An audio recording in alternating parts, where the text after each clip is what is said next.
Unique कन्न world, please subscribe my channel if you like my videos. Friends, आज हम एक बहुत ही इंटरेस्टिंग काम करने जा रहे हैं। जैसा कि आप देख रहे हैं इस इमेज में, इस वीडियो में आपको एक कुर्ती नज़र आ रही है। ये अनारकली स्टाइल कुर्ती है जिसमें नीचे घेरा है और ऊपर कोटी है। तो अभी मैं ये सेपरेट कर चुकी हूँ घेरे को कोटी से। तो पर्पस ये है कि हम ओल्ड स्टफ़ का कैसे यूज़ कर सकते हैं। अगर आपके पास कोई ऐसी अनारकली कुर्ती नहीं है और अगर कोई फ्रेश पीस है, कोई नया क्लॉथ है, तो आप उसका भी यूज़ कर सकते हैं। तो ये देखिए कितना बड़ा इसमें से घेरा, ये एक साइड का निकला है और दूसरा ये मैंने पहले ही सेपरेट कर लिए थे। तो ये एक ही घेरा है जिसमें आप देख रहे हैं कितना सारा इसमें साइज़ है और बहुत ही आराम से इसमें हम अपने साइज़ के अकॉर्डिंग शॉर्ट्स बना सकते हैं। आप चाहें तो छोटे बच्चों के हिसाब से भी बना सकते हैं, कोई गर्ल के लिए या बॉय के लिए, जिसके हिसाब से भी प्रिंट अकॉर्डिंग आप शॉर्ट बना सकते हैं। लेकिन अगर हम बड़े की बात करते हैं तो पूरा कपड़ा at least most of the cloth use हो जाता है बड़ों में। अगर आप छोटे बच्चों का बना रहे हैं तो आप इसका डबल फोल्ड कर सकते हैं। तो एक ही पीस से आप आसानी से किसी स्मॉल किड का आप आराम से बना सकते हैं। इस तरीके से हम 4 तय करके इसमें वो स्ट्रक्चर और डिज़ाइन बना सकते हैं जो कि अब हम आगे अपने कपड़े पे बनाएंगे, उसके अकॉर्डिंग आप देख सकते हैं। तो कहने का मतलब ये है, पर्पस हमारा ये है कि हम ओल्ड स्टफ़ का यूज़ भी कैसे कर सकते हैं। तो ये कुर्ती मेरे पास पड़ी थी और ये बहुत ज़्यादा ख़राब भी नहीं हुई थी, गला नहीं था कपड़ा, मतलब ठीक है, हम यूज़ कर सकते हैं और चाहे तो एक्सपेरिमेंट भी हम इसमें करके देख सकते हैं। अब मैंने इस कपड़े को फ़ोल्ड कर लिया है उल्टी साइड से और अब हम इसकी मेजरमेंट शुरू करते हैं। तो सबसे पहले मैं आपको बता दूं, हमें लेना है हिप का साइज़। हिप का साइज़ लेने के लिए आपको अपनी हिप साइज़ को मेजर करना है। आप अपनी हिप साइज़ को मेजर करते हैं, जैसे मान लीजिए फॉर एग्जांपल आपकी हिप साइज़ का मेजरमेंट 40 आता है, तो आपको सबसे पहले 40 में 4 प्लस करना है। क्योंकि हम वन साइडेड निकाल रहे हैं तो हम उसके 4 साइडेड निकाल लेंगे। तो 40 में प्लस 4 करते हैं तो 44 हो जाता है। और जब 44 उसका मेजरमेंट होता है तो उसको हमें 4 से डिवाइड करना है। सेम ये प्रोसीजर आप सभी वेस्ट के साथ कर सकते हैं, चाहे 36 हो, चाहे 32 हो, कुछ भी हो उसके अकॉर्डिंग कर लेंगे। तो 36 में आप +4 कीजिए और डिवाइड बाय 4 कीजिए। तो अगर हम 40 में 4 से प्लस करते हैं और डिवाइड करते हैं 4 से, तो हमारा जो टोटल आता है वो 11 आता है। तो हमें जो अपनी वेस्ट की चौड़ाई लेनी है वो 11 लेनी है। तो अब इसकी मेजरमेंट शुरू करते हैं। सबसे पहले हम इसमें लेंगे लेंथ। तो लेंथ, आप अगर आपके पास कोई रेडीमेड शॉर्ट पड़ी है उसके अकॉर्डिंग आप उतने साइज़ का बनाना चाहते हैं, आप उसको भी मेजर कर सकते हैं। लेकिन मैं यहाँ पर 15 मुझे तैयार चाहिए, तो 15 अगर तैयार चाहिए तो उसमें मैं नीचे का मार्जिन जोड़ूंगी 1 इंच का। तो मैं इसके मेजरमेंट 16 लूँगी। तो 16 पे मार्क कर देते हैं। इसको हमने 16 पे मार्क कर दिया है। तो मैंने नीचे से सारी तरफ से 16 मेजरमेंट कर लिया है। अब इसके बाद हम लेंगे इसमें हिप का नाप, जो कि हमारा 40 + 4 और डिवाइड 4 करके हमारा जो बना था वो था 11। तो 11 पे मैं इसकी मार्किंग करूँगी। ऊपर और नीचे दोनों 11 से मार्किंग करके हम एक बॉक्स शेप बना लेंगे और उसके आगे हमें 2 इंच फालतू रखना है। मीन्स 11 है तो 12, 13, और मेरा कपड़ा 14 तक जा रहा है, मैं 14 तक रख रही हूँ क्योंकि कोई एक्स्ट्रा कटिंग में भी चला जाएगा। तो अब मैंने 11 रखने के बाद 2 इंच एक्स्ट्रा रखा है, उसको मैंने मार्क कर दिया है।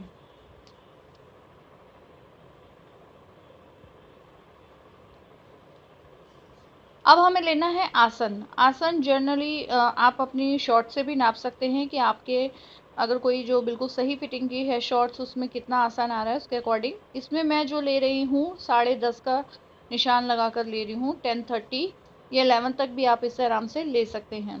तो अच्छा, इसके साथ ही मैं ऊपर आपको 2 इंच का हमें मार्जिन जोड़ना पड़ेगा। ये मार्जिन जो हम ऊपर लास्टिक डालेंगे उसके फोल्ड के लिए जो लेना है, तो 2 इंच का एक्स्ट्रा मार्जिन। तो लेंथ जो टोटल हमने इस टाइम ली है 16 + 2 = 18 लेंथ ली है। इसमें से ये 2 इंच का मार्जिन हमारे अंदर इलास्टिक में एडजस्ट हो जाएगा और नीचे 1 इंच का फोल्ड में चला जाएगा। तो तैयार हमारी 15 इंच होनी चाहिए। उसके साथ ही अब आसन का मेजरमेंट जो कि 10.5 या 11 पे आप मार्किंग कर सकते हैं। तो यहाँ पर मैं उसकी मार्किंग कर रही हूँ।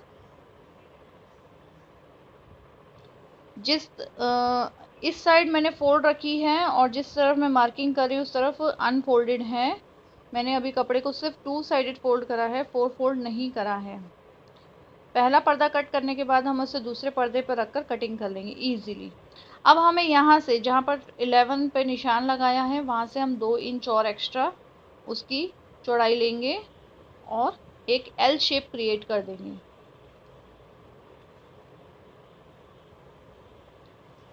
2 इंच एक्स्ट्रा लेने पर, एल शेप क्रिएट करने पर हमें जितनी भी हमने जो लेंथ ली है उससे हमें थोड़ा सा तिरछा देते हुए नीचे की ओर कट करना है। ज़्यादा तिरछा नहीं दीजिएगा, नहीं तो बाद में दिक्कत हो जाएगी। थोड़ा सा तिरछा देते हुए आप उसको कट कीजिएगा। मैंने यहाँ पर थोड़ा तिरछा ज़्यादा दे दिया था जिसको पर मैंने बाद में कटिंग करी थी, इसलिए आप शुरू में ही हल्का सा तिरछा हमें इसे देना है नीचे तक और ज़्यादा नहीं देना है। तो करके इसे कटिंग कीजिएगा। यहाँ पर हम थोड़ी सी गोलाई देंगे, तो इस गोलाई से हमें कटिंग करनी है। तो अब शुरू करते हैं इसकी कटिंग।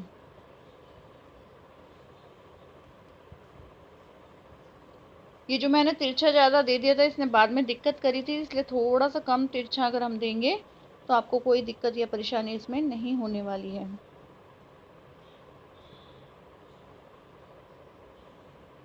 ये जो शॉर्ट्स हम बना रहे हैं वैसे तो हम ये ओल्ड स्टफ का यूज़ करके बना रहे हैं। अगर आपके पास कोई ऐसा कपड़ा है जिसको आप फर्दर यूज़ करना चाहते हैं, फेंकना नहीं चाहते, तो आप इसका अच्छे से यूज़ कर सकते हैं।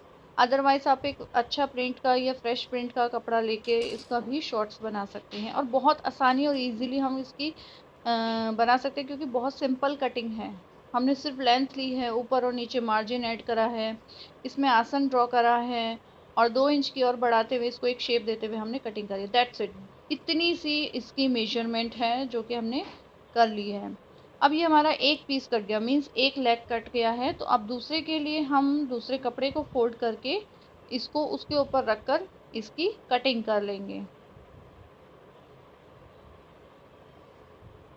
जैसा कि आप देख पा रहे हैं मैंने दोनों पैरों को कट कर लिया है। आई मीन टू से दोनों उसकी हमने साइडेड कट कर ली हैं। अब हम इसे जॉइंट करके बताते हैं ताकि ये और इजीली समझ आ जाए कि ये किस तरीके से बना है। ये देखिए, अब हमें सीधी साइड को ऊपर रखते हुए और उल्टी साइड को नीचे रखते हुए इन दोनों पार्ट्स को इस तरीके से खोलकर अटैच करना है।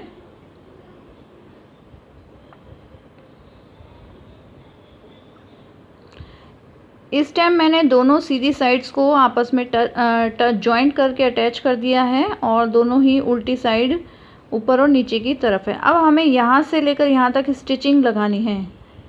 एक स्टिचिंग इस तरफ और एक स्टिचिंग दूसरी तरफ हमें करनी है। तो आफ्टर स्टिच मैं आपको दिखाती हूँ अब ये कैसा है। तो स्टिच मैंने लगा दी है दोनों तरफ, यहाँ से सिलाई लग गई है। अब इसको देखिए ये किस तरीके से अपनी शेप लेगा। जैसा कि आप देख पा रहे हैं, ये देखिए ये इसकी टॉप पार्ट है ऊपर की तरफ और ये इसकी बॉटम साइड है।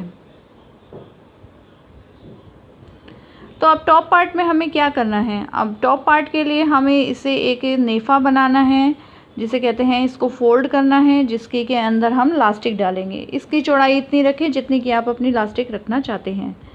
तो इसको इस तरीके से फोल्ड करने के बाद अब हम इसमें एक सिलाई लगा लेते हैं जिससे कि ये बन जाए। तो अब इसका नेफा यहाँ से हम इसको स्टिच कर लेते हैं। तो अब मैंने इसको टॉप से स्टिच कर दिया है। इस तरह से हमने इसका एक नेफा बना लिया है। ये देख सकते हैं आप, ये मैंने साइड ओपन छोड़ दी है क्योंकि इसके अंदर से हम अपनी इलास्टिक को इसके अंदर इन करेंगे और जब हमारी इलास्टिक इसके अंदर चली जाएगी तब हम इसको सिल देंगे, जॉइंट कर देंगे। अब इलास्टिक जो लेनी है उसका मेजरमेंट ये है कि जितनी आपकी वेस्ट है उसको मेजर करते हुए 1 इंच कम अपनी इलास्टिक को रखना है हमें। तो यही इसका मेजरमेंट होता है। जितनी भी आपकी वेस्ट आती है उसमें से आप 1 इंच कम करके अपनी इलास्टिक को ले सकते हैं। तो अब इसको मैं किसी पिन या किसी चीज़ की सहायता से मैं इस इलास्टिक को इस के अंदर इन करके इसको स्टिचिंग कर दूंगी। इलास्टिक को हमने इन कर दिया है और उसे जॉइंट भी कर दिया है। अब इसके बाद हमें अपनी जो स्पेस जो उसमें था, ओपन स्पेस था, मैं उसको स्टिच कर रही हूँ।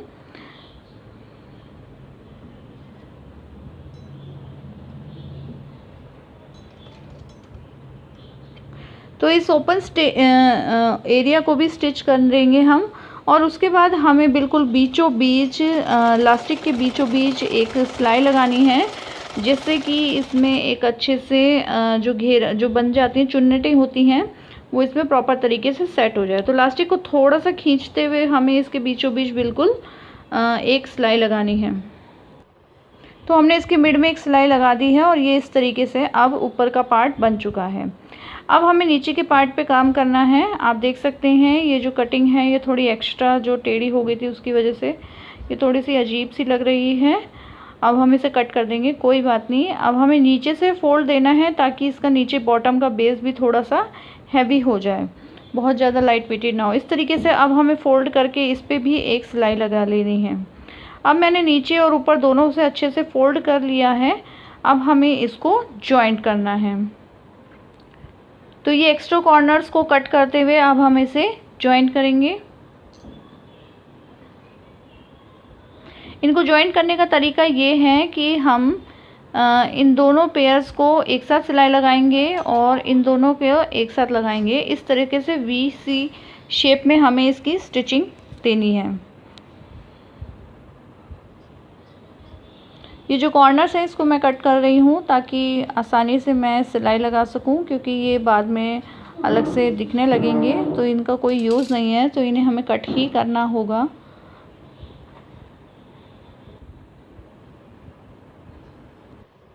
तो फ्रेंड्स ये कर दी है हमने इसकी स्टिचिंग और आप देख पा रहे हैं कि हमारा ये शॉर्ट्स रेडी हो गया है। और आप देख रहे हैं कैसे हमने एक ओल्ड स्टफ़ से एक न्यू थिंग बना ली है। तो बहुत इजी है, कोई बहुत ज़्यादा इसमें तामझाम या काम नहीं था, कोई दिक्कत परेशानी नहीं थी। कुछ 2-3 सिलाइयाँ थी और सिंपल सी इसकी कटिंग थी। तो फ्रेंड्स आई होप आपको मेरा ये आइडिया पसंद आया होगा। अगर आया है तो प्लीज़ लाइक एंड शेयर करें मेरी इस वीडियो को और मेरे चैनल को सब्सक्राइब करें। देख रहे हैं आप ये कितना क्यूट सा लग रहा है। आप छोटे बच्चों के लिए भी घर पे आराम से शॉर्ट्स बना सकते हैं। अपनी बची हुई कुर्ती में से या कोई भी स्टफ़ या कपड़ों में से आप उनका यूज़ करके बच्चों के लिए ये शॉर्ट्स भी रेडी कर सकते हैं। तो बहुत ही सिंपल था ये तरीका। So bye and thank you for watching my video.